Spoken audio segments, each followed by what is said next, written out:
Okay, people, so new style of video for you. As you can see, the title of this video that I'm about to watch is Sam Analysis. Sam comments quite a lot on all my videos. SJB Karting, if anyone's seen his name floating around the comment section, this is him. I thought it would be a good idea to see his POV, a driver who regularly does low 1 minute laps. So I thought this would be beneficial to all you lot who do low minute laps, so mid like 60.5 seconds, and you just can't seem to break into that 59-second bracket. So this lap that I've pinned out here, I'm not entirely sure on the correct time, but it would have been a mid 60-second lap. So here we go. I'm going to point out what could have been better, what was done well, and by doing so, we can figure out together how the lap time could have improved. So this is the fast straight, which I'm not counting right now because we'll do that into the next lap. Right, so braking point. It seems like he brakes around here. I heard by the engine noise. I would say now Sam is quite a small kid. He's 13, so yeah, I don't expect him to be some 6 foot person. He's probably about 5'1" or something. So in terms of braking, the lighter you are, I'd say you can probably get away with braking later on this, especially if you hard smash the brakes on the stop-start timer, which is a few feet in front, as you can see. So let's see how he hits this apex, if he hits it, or if he goes wide, and then we'll discuss what happened. So you can see, by the way, I paused it now, it's probably about, in real terms, maybe a foot off the apex. And I can see by his hand movements that he's done a bit of counter steering, maybe because he had a bit of understeer, so he's tried to correct it, and then that should probably catapult him further across, or it might slide him out more than he wants to. So let's see how this plays out. So in fact, that was actually executed pretty well in the circumstance. I'd say he didn't go too far left, and the way he turned in was probably the better way of doing it. I would say, just as a lighter person, you can brake a tad later. Just tap your brakes though, and then turn. If you lose your grip a bit, just completely let off the accelerator and just focus on turning better into the apex. So moving on to turn 2. Now, turn 2 is one of the corners which I was enjoying watching Sam on. I'm not sure if he does it particularly well on this lap alone, but he takes my line. But I did notice when I watched it before I did this recording, his weight maybe makes it a bit harder to demonstrate as I demonstrate, because I've got a bit more weight, obviously. So let's see how he handles this turn 2, which I would say is a pretty important corner to ensure you get those 59-second laps. So I can see here that his turning point looks like it's going to be on the line, which for a lightweight, someone who weighs around, I don't know, 50 kilos or something, I'd say that's too early. The less you weigh, you want to turn a bit later, because I'm going to expect he turns now and he's probably going to lose traction from his back end, mainly because he's probably still carrying too much speed, which is really hard to judge, but we'll have a look. Yeah, so he's lost his traction there when he's turning. You can hear his tyres squealing. So if he turns in like here now, he actually hits that apex beautifully.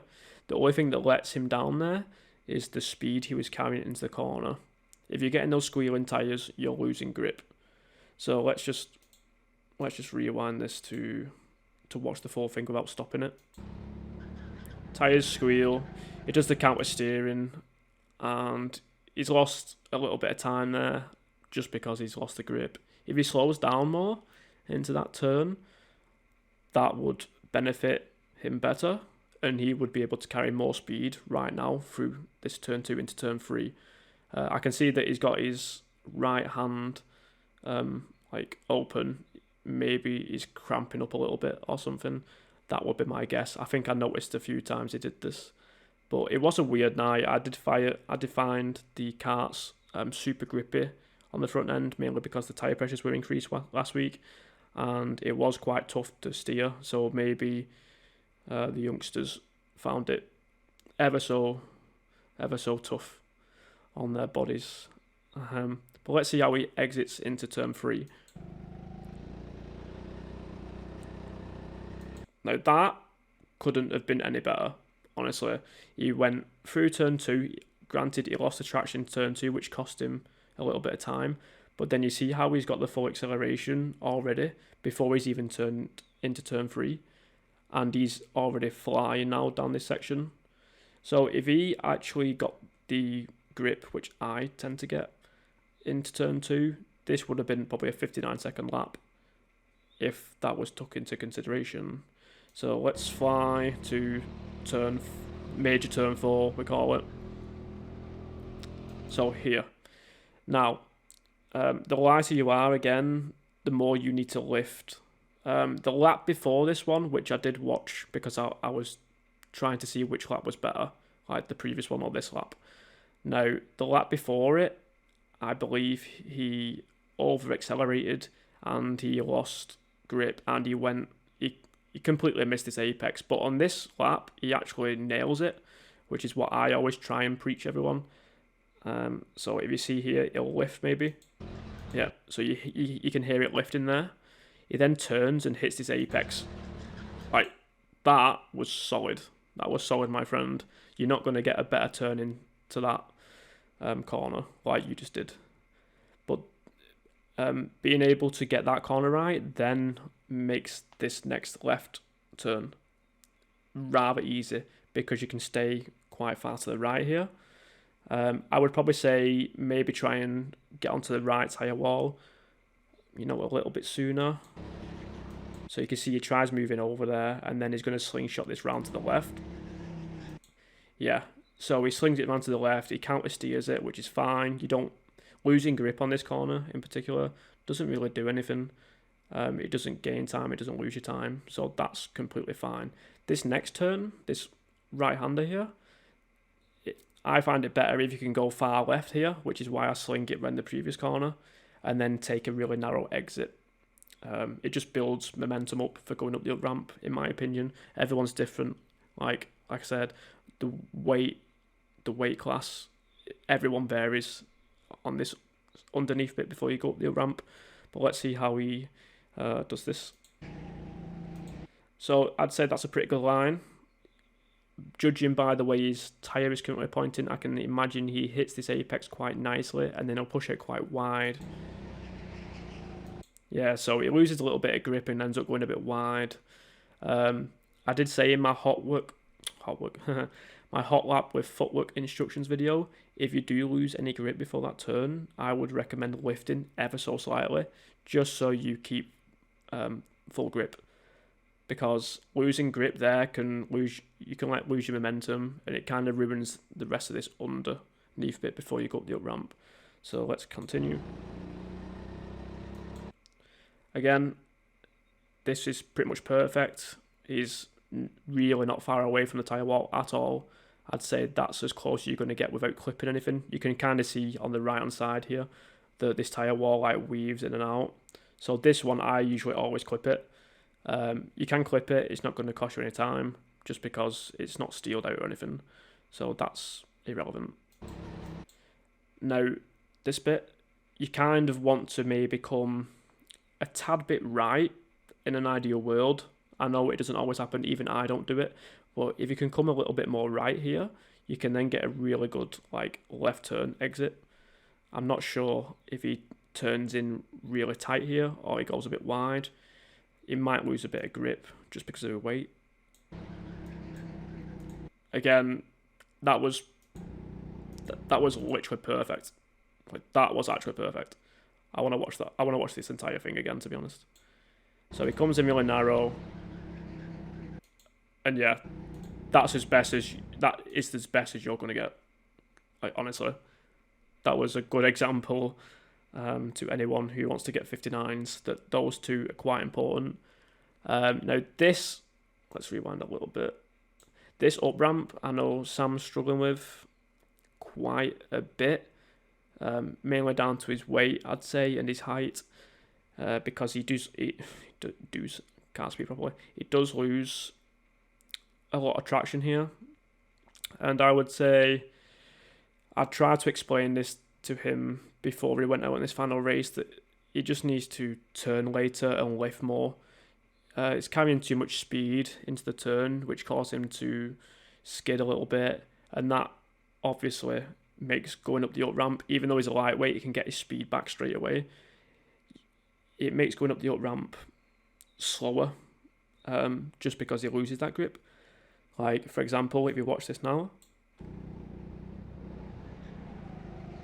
so you see there, he tried to slow down more, but then I think his timing was wrong and offset, just because I probably got it into his head to turn later. And then he's tried to counter steer, expecting to skid out, and he didn't really skid out. So he took that a little bit wider. I think if he had another clear lap after this one, which unfortunately he doesn't have, which is why we're analysing this lap, he probably would have got that a little bit better. Muscle memory is everything in racing. Karting, Formula 1, same thing. Muscle memory on the gears, the brakes, everything's muscle memory. Young teenagers, like 13-year-olds, 14-year-olds, whatever, I don't think the muscle memory's fully there yet because they're still growing. But he probably will get to grips with this if he had some clear track, probably after 2 or 3 laps. Unfortunately, on this time, he didn't. So that corner obviously could have been better, and time could have been saved there. Now, on this next bit, it's better to go out wide and then cut in narrow because you don't lose any grip at all. So let's see how he does it. Right, so there's a lot of tyre squealing there. My advice would be, for this section, so here, I would say turn later. So you kind of want to loop it like really smoothly. So you come really out here to this tyre wall and then turn in slowly. What happens here is the turning to the right is too early. It causes squealing. But then if you look at this angle, to wrap round this tyre wall here and to maintain full speed and grip is just not possible. If you was to come over here to the left and then turn in right, you would get way more grip, and overall, yeah, you increase the distance of the track, but you get that distance back because you're going faster through this section. So you heard that then, the tyres are squealing and he is losing a little bit of time by that. I do punish a lot of people just because my track efficiency is pretty good overall. I know where my car is going to suck at, and I know where my car is going to be better at. So yeah, always go a bit wider there and turn in a little bit later so you can keep the grip to the maximum. Now, going up the mini up ramp, yeah, this is a pretty good line. I used the similar line. So you've got like 4 panels aboard. You've got one there, one there, one there, and I'm pretty sure there's a smaller one here. But you see this line going through the middle. You kind of want to be somewhere between here and here, ideally. Just because when you get to here, you can sling it right, and then I always drift it left. So I power slide it. So yeah, he slings it right. And then unfortunately he clips that tyre wall, which sends him a bit too far right. But if you can sling it left better, you can then come really far over here to this tyre wall, minimise the track distance and hug it, which you will see in a lot of my videos. So you see all that distance he has kind of given himself. He's given himself more work to do just because he's clipped that tyre wall, which is unfortunate. It might have just been this lap for all I know, but that's kind of the things you're dealing with if you want to be consistent into the 59-second bracket. You need to, like, obviously minimise your mistakes like that, because that will cost you precious milliseconds, half a second, a second even, if it slows you down that much. So yeah, it comes over nice and left before he takes this final hairpin. Right, yeah, he's turned way too early here. Ideally, you want to turn here. You want to slam your brakes here at the line. That line is literally perpendicular to this hairpin. So if the hairpin goes here and you're going that way, this line is, like, you know, perpendicular to that. If you hard slam your brakes there, you pretty much stop dead. But then if you put your foot straight back down, you actually get your speed back up straight away, and it allows you to exit this final hairpin much narrower, and then you can avoid. Yeah, you can avoid going where he's just gone. Ideally, you want to be more over here in the middle of the track, because if you go left, like he's just demonstrated here, you end up hitting the nasty little bumps, and it does hurt your ribs. It'll probably write you off from karting for a week or so, maybe 2 weeks. Let's watch it in full speed. But yeah, turns really early, counteracts his steering, and then because of the bumps, it just ends up far to the left. Yeah, so I'd recommend braking later and really throwing the back end round, just so you can get more into the middle of the track on the exit to avoid those bumps and to keep the momentum going.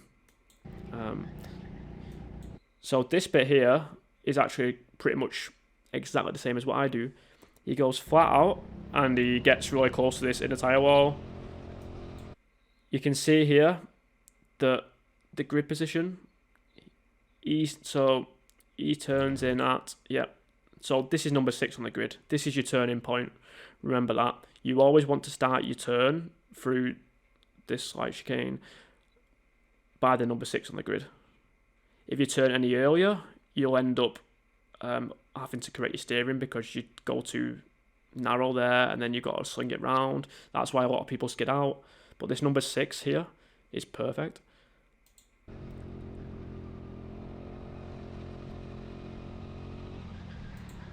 So yeah, you see how he literally went full speed there and he didn't lose any time. He did it perfectly through the flat straight. That's how it should be done.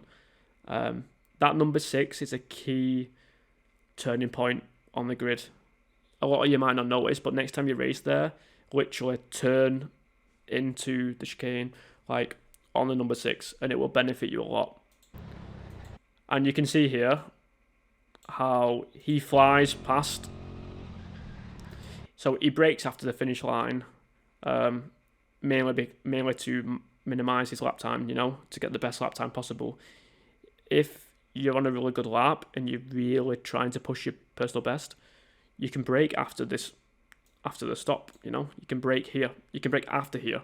Because if you brake before it, which a lot of people are doing, to continue the next lap, then that's just going to be for consistency. But if you're on a really good lap and you're like braking your personal best, brake well after this timer line, because your PB is probably going to increase by 0.3 of a second if you brake after it. But anyways, that is the analysis of young Sam's lap. I hope this was quite informative to a lot of you. Especially people who just can't break that 59-second lap. Like, Sam does have the weight advantage, granted, but you can also see that if you was like heavier, you would get the grip advantage. So as long as you're taking into consideration the things that I've just gone through, the things I've explained, you will find that this is quite a useful video for you to watch and take in that critical information. Anyways, I'm hoping to do more of these videos, so if anyone's got any like POV videos or stuff they want me to analyse, I will happily do so. if I'm ever at track and no one's got a GoPro, they can always borrow my GoPro. That's fine by me. This kind of just makes it easier for me to analyse people like Sam's race POV without just watching from the bridge. I'm actually stood on the bridge watching this race. There was a long red flag in it way before this lap, so his tyres might have been cold. That's another thing that I should have mentioned. But yeah, I would like to do more of these if I can, so if you've got any videos, drop me a comment and send me the video and I will go over it. But yeah, that's the video. Thanks for watching, and I will do some more educational videos when I can.